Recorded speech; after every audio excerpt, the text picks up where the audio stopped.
So the second thing I want to talk about a bit, it's not the marketing wheel yet, is the value ladder. Because there is a perceived value for all of these different things, what I talked about, from a free report, a trial, a video lesson, a e-zine, a digital information. There is a perceived value for it. And unfortunately, because there's so much stuff out there where you're trying to get a guy's email, that perceived value better be as high as the value for an audio or video course. If it's just throwing something at the person and they don't perceive it to be anything of value, they are not going to give you their contact information. You are not going to be able to build your list. You are not going to be able to follow up on them. They have to be able to perceive this thing, so that means you must deliver great value. And you should never be afraid of giving something away, particularly digitally, because it doesn't cost you. This is why we really like digital products, because you could do it right from the Bahamas. Like, for example, as we are speaking, we are creating a course, a training course for Bahamians to understand what it is to go outside of the market, to think outside the box. So we're creating, this is fast product creation going on right here as we're speaking. And that has a perceived value to get people to say, okay, when you throw your next seminar, when you throw your next event, I want to be there. You shouldn't be afraid to give away quality information, because if you're truly expert, this information should be never ending almost, just because you're constantly growing with it and you're constantly developing it and you're constantly getting better at it. The printed book, when you have a printed book, it's really a great idea. Because once you're an author, people consider you an expert. And compared to the other guy who doesn't have a book, rather than printing a calling card, I recommend everybody get a book about a subject. Get a book about a subject that you know. If you want to know how to write a 50-page book, it's really quite easy. About 150 words are a spoken minute. So if you can speak for a minute, you've written 150 words. So if you want to write a 50-page book, then you have to speak, I think it comes down to about 2.5 hours. Can you speak about your subject for 2.5 hours? That's a question you have to ask yourself. Most people will chew their ear off of another human being for hours and days on end if given the chance, if you could nail that guy down about your subject. Right or wrong? No question about it. Almost anybody can get a 50-page book, provided it's organized. And that's why the first part of this was to be organized, because you don't want to just ramble. You want to be able to, okay, we're talking about the great forts of Nassau. Okay, we're talking about the great architecture. Okay, we're talking about, once you have it organized like that, you can have a show.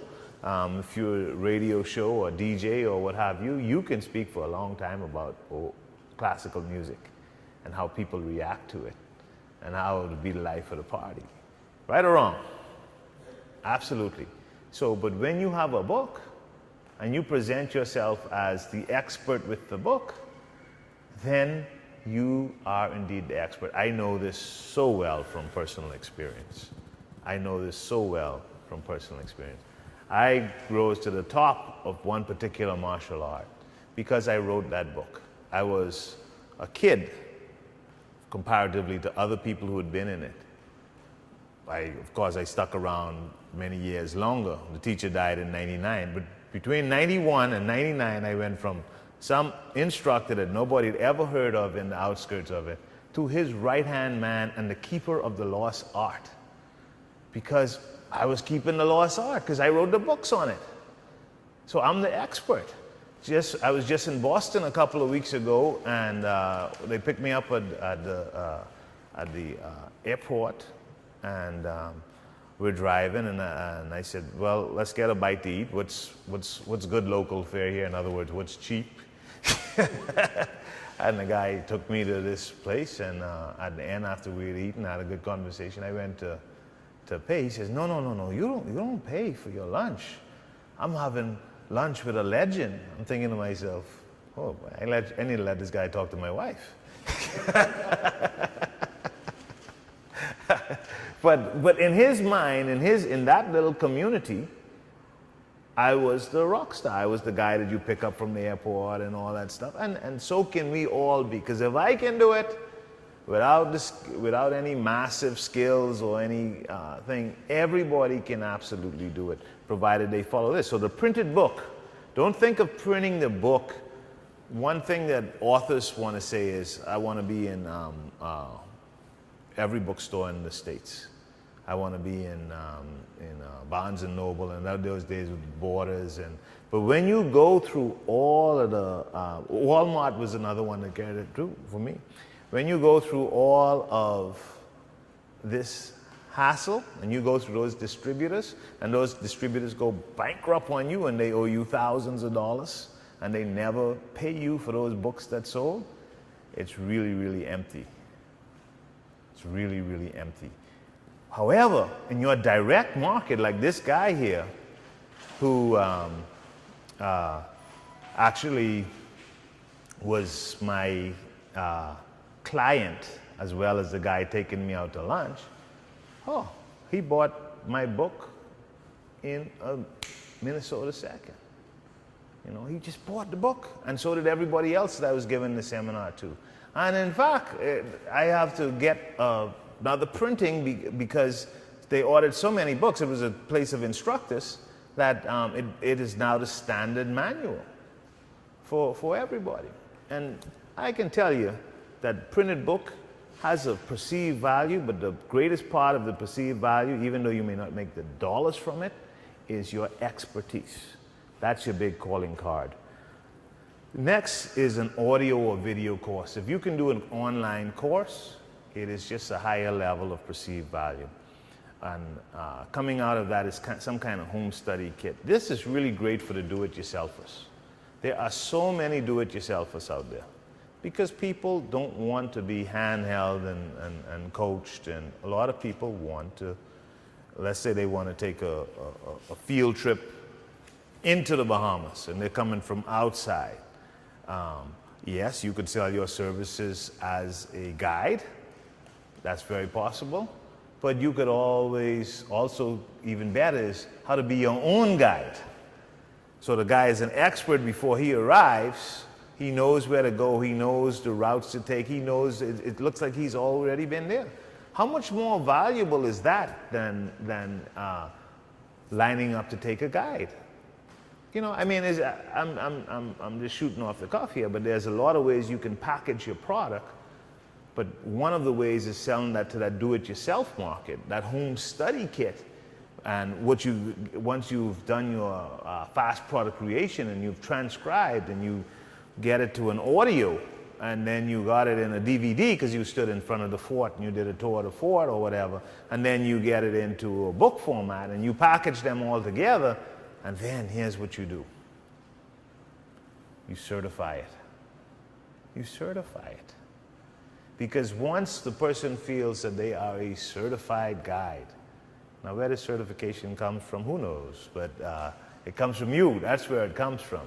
Once you are a certified guide, you already have the edge over everybody else because you've given them authority based on your authority.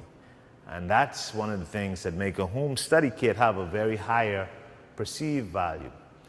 Seminars. People will pay a lot of money for seminars. Weekend seminars, day-long seminars, half-day seminars, thousands of dollars. I've spent thousands of dollars on seminars. At one point in time, I took my entire family up to a seminar in Maryland to teach them these methods. Because since we're going to spend thousands of dollars, since I have spent thousands of dollars on their college educations, I wanted them to know that if you want to go into business for yourself, this is the way to do it. These are the people to learn from. So I wanted them to understand my methodology. So when I spoke to them, because traditional education teaches you only to work for yourself. I mean, to work for other people. So traditional education, when you have a book or a video, a product or service, they say, don't do that. Whatever you do, don't do that. Or do that part-time or whatever. They're not there to encourage you to do that. They're there to encourage you to hurry up and pick up that mop or fold that bed right or be that front desk manager. Or that's what they're there for you to do. And they can lock you in for a long, long time. You and all your fancy degrees.